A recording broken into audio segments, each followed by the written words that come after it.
Então, Halloween é o quê? Festa das... Todo mundo pensa que é um monte de mulher feia, né? Não tem nada a ver. Festa das bruxas é uma festa que você está fazendo para as bruxas.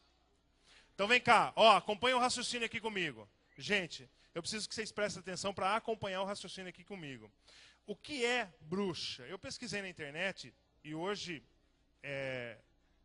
todo mundo sabe que hoje não se fala mais bruxaria. Em alguns sites se falam de bruxaria, mas hoje se fala de Wicca. Wicca, isso é assim que pronuncia? Wicca. Muito obrigado. Se fala em Wicca, que é a mesma coisa que bruxaria. E aí quando você olha o que é um bruxo, o que é ser uma bruxa, conforme eles, o que eles dizem. Primeiro eles dizem que eles não são cristãos. Isso aqui eu não estou inventando, eu tirei do site.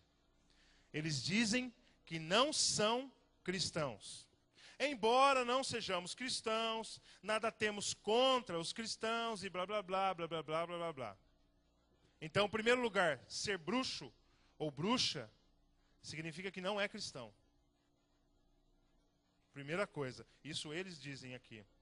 Segunda coisa, eles acreditam no Deus que nós acreditamos, que eles colocam Jesus, Jeová, Alá, Buda, e falam um monte de Deus, para eles são tudo a mesma coisa. Eles acreditam na grande mãe. Escuta isso aqui. Na Wicca, o Deus nasce da grande mãe. Cresce, se torna adulto, apaixona-se pela deusa, pela própria mãe, virgem. Eles fazem amor, a deusa fica grávida, o Deus morre no inverno e renasce novamente, fechando o ciclo do renascimento, que coincide com os ciclos da natureza e mostra os ciclos da própria vida. Para alguns pode parecer meio incesto que o Deus seja filho e amante da deusa, mas é preciso perceber o verdadeiro simbolismo.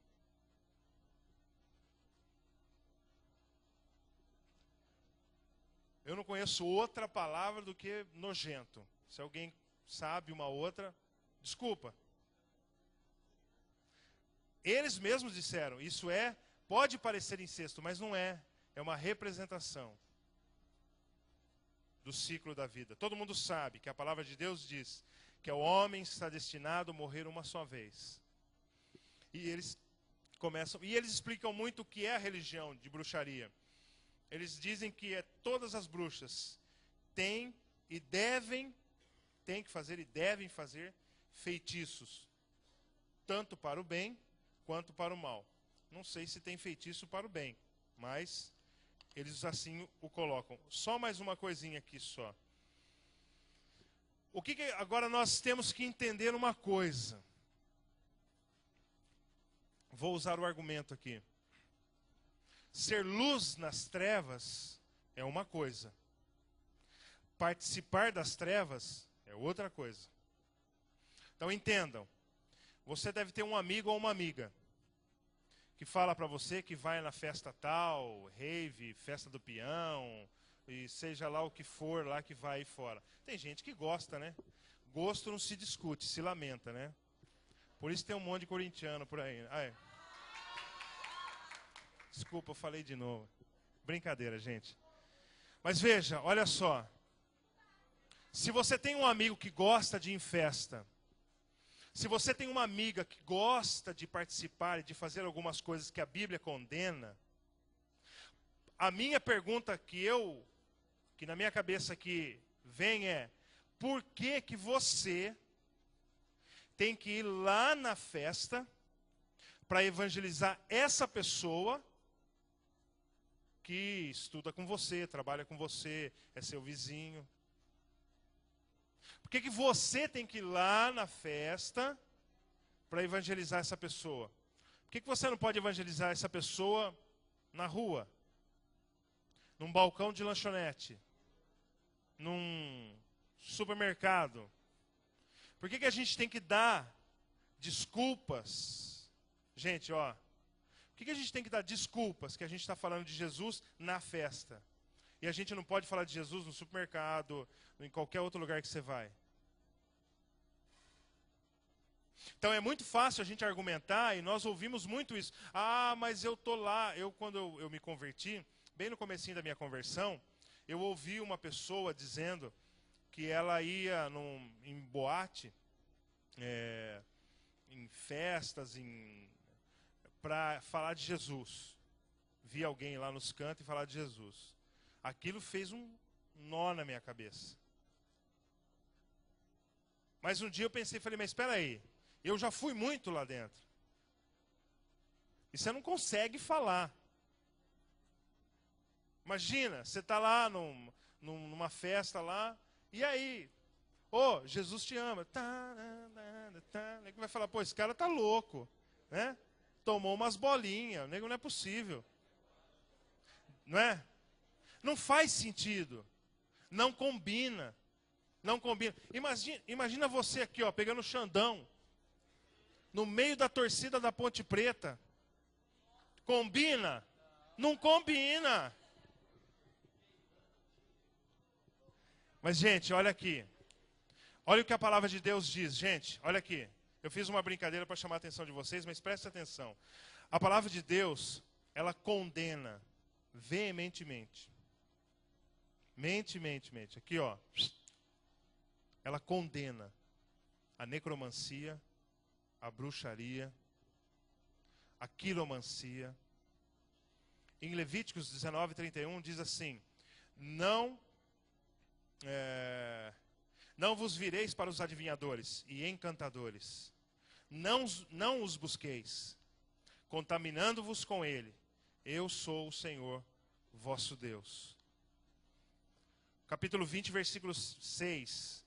Quando alguém se virar para os adivinhadores e encantadores para se prostituir com eles, eu porei a minha face contra eles.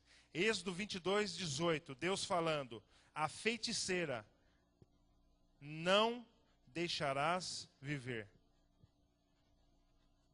Deuteronômio 18:10-12, entre ti não se achará quem faça passar pelo fogo seu filho ou filha, nem adivinhador, nem prognosticador, nem agoureiro, nem feiticeiro, nem encantador, nem quem consulte a um espírito adivinhador, nem mágico, nem quem consulte os mortos, pois todo aquele que faz tal coisa é abominação ao Senhor. E estas abominações o Senhor teu Deus os lança fora de ti. Sabe por quê que Deus não gosta disso? É porque Ele sabe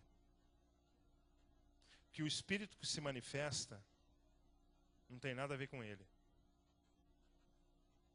E como que a gente vai buscar alguém que não tem nada a ver com Deus? Como que a gente pode estar num ambiente de uma festa com alguém fantasiado do diabo? Vocês já viram o diabo ou não? Quem quer ver o diabo aqui? Eu não quero. Não tenho a mínima curiosidade. Nunca vi. Agora eu quero ver Deus. Eu quero ver a pessoa do Senhor Jesus. Porque a palavra de Deus diz que o diabo veio para matar, roubar e... Como que a gente pode fazer uma festa para esse camarada? Ou para quem adora ele, segue ele? Como que a gente pode pegar... Como que é seu nome? João. Ele leu aqui Romanos 12:1 e 2. Que diz que nós temos que apresentar os nossos corpos em sacrifício vivo, santo e agradável a Deus. O apóstolo Paulo escreve em 1 Coríntios dizendo o seguinte, que o nosso corpo é templo do Espírito Santo. Agora eu faço uma pergunta para vocês. Combina aqui nesse templo, separado para Deus, se a gente fizesse uma festa de Halloween aqui, e a gente começasse a colocar aqui a foto de uma bruxa, do diabo, de não sei o quê, dentro da igreja, combina? Agora, isso aqui é uma casa chamada casa de oração. É um templo, um lugar que nós consagramos como um templo. Agora, a sua vida é templo do Espírito Santo de Deus, aonde Ele habita. E como que nós podemos permitir em nos fantasiar do inimigo do nosso Pai? Imagina você com um filho, imagina você chegando na sua casa de uma maneira em que desagradasse o seu pai. Se você fizesse isso, é porque você quer atacar o seu pai, não gosta do seu pai. Se você está fazendo uma coisa contra aquilo que seu pai diz que não é para você fazer, e você faz aquilo, significa o quê? Eu quero provocar meu pai, eu quero incitar meu pai, eu quero dizer para ele que eu não gosto dele, e eu quero ir contra uma ordem dele. Como que nós podemos ir contra Deus? Então veja, dia 31 é dia de festa do Halloween. E essa cultura que começou realmente lá nos povos celta, que norte da Inglaterra, França, subindo, aqueles países mais acima da Europa. E tudo isso veio se disseminando, e veio até, está chegando no Brasil, como uma festa. Como uma festa. E é a mesma coisa que acontece com a festa dos orixás, aonde as mães de santo vão lavar a escadaria da igreja aqui em Campinas, escadaria da Sé, não sei aonde, e elas vão lá fantasiadas com a roupa de baiana, receber no espírito, e a gente vai lá na festa. Se alguém chegasse para você e falasse assim, eu tenho um doce tão gostoso que eu consagrei ao Ogum, Oxum, sei lá o que é aquele demônio, e falasse, pode comer, é uma delícia.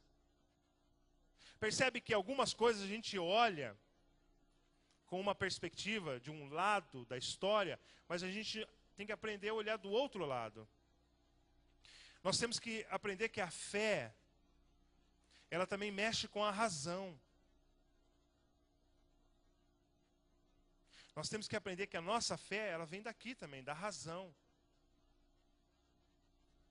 E nós temos que entender, vai ser bom? Vai ser legal? Eu vou agradar a Deus? Não. Então, e foi argumentado aqui também, que não é porque o mundo diz que é festa do Halloween que a gente tem que aceitar. Existe uma coisa chamada contracultura cristã. Já ouviu falar nisso ou não? Contracultura cristã. Sabe o que é isso? Você está nadando contra a correnteza. Você está num rio nadando contra a correnteza. Tudo quanto é lixo que eles soltam lá, vem para cima de você. E se você não se desviar e continuar nadando, você afunda e morre.